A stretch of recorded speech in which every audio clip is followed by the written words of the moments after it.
Eric is a CEO, writer, and investor. He wrote a book called Almanack of Naval, collating the wisdom of Naval Ravikant. One of the chapters in that book is about leverage. The idea fascinated Eric so much that after completing the book, he decided to deep dive into understanding leverage, and he built a course and community around the idea. Today I want to talk about what I've learned from Eric.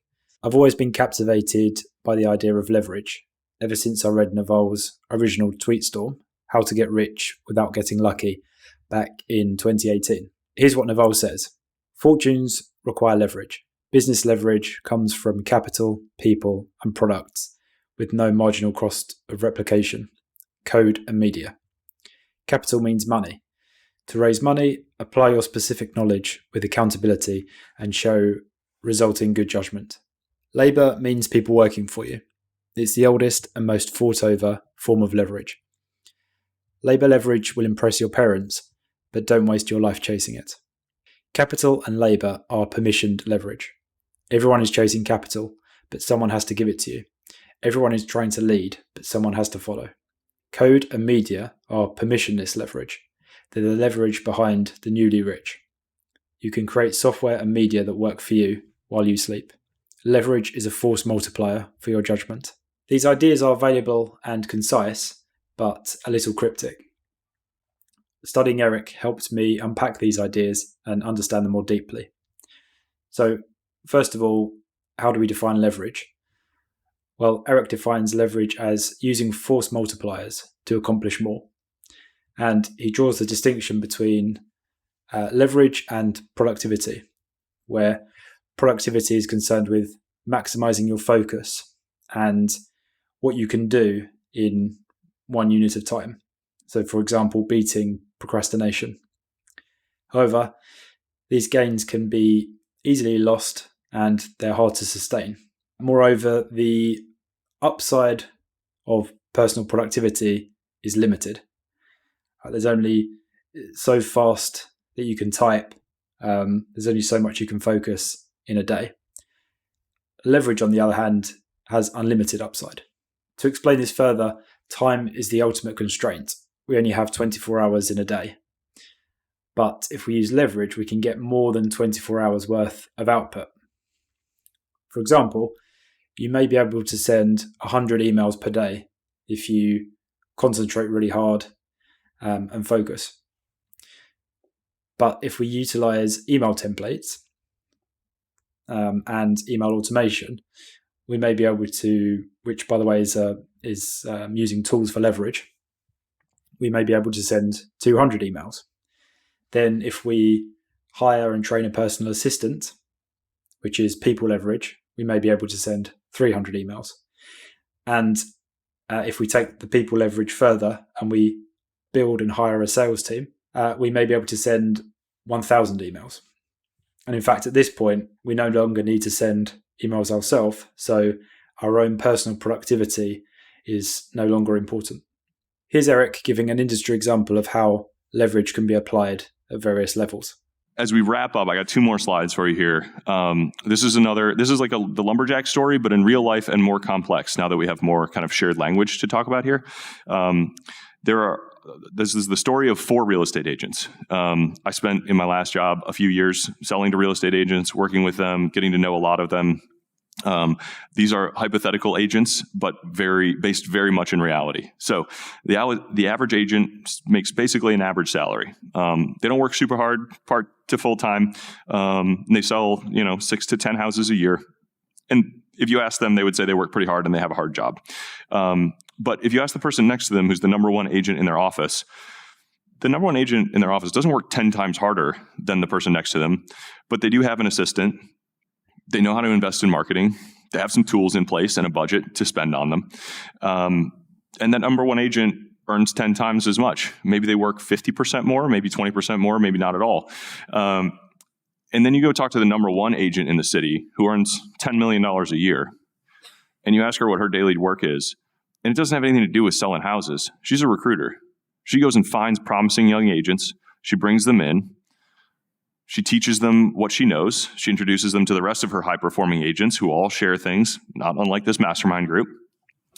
And they all coach each other and help each other and support each other. And she uses that collective power to negotiate a better deal from the broker. That's a high leverage move. And then to go back and negotiate splits with each of her agents. So she doesn't really sell houses anymore at all. She's got her name on a lot of signs. She's got her face on a lot of signs. She's got amazing relationships with the high producers and with the brokers. And she knows she has the media created, the products created to run this organization incredibly well. And she spent decades building her name and her brand. Not to say that you can do that from nothing, but it's worth looking at.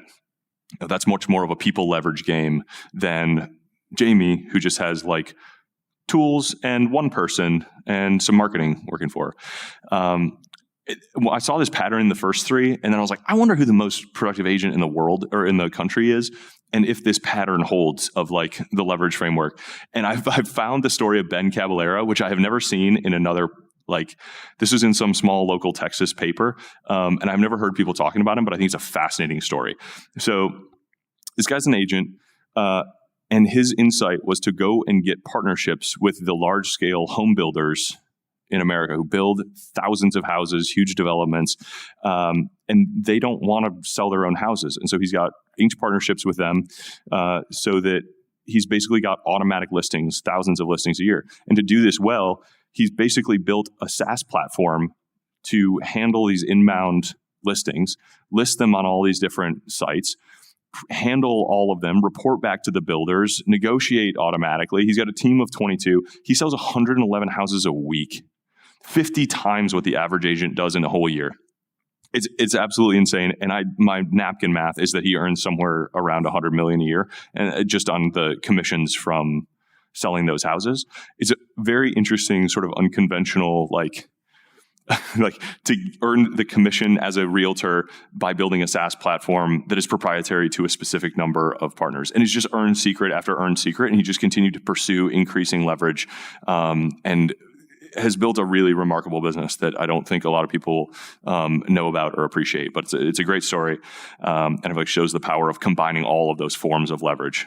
Eric breaks down the idea of gaining leverage and makes it approachable with his idea of stacking levers. His idea is that each day you can build a little bit of leverage, one piece at a time. In order to measure this, you can build a leverage map. And Eric provides his own as an example, which I'll display on screen. And he's divided this into tool leverage, product leverage, people leverage, and capital.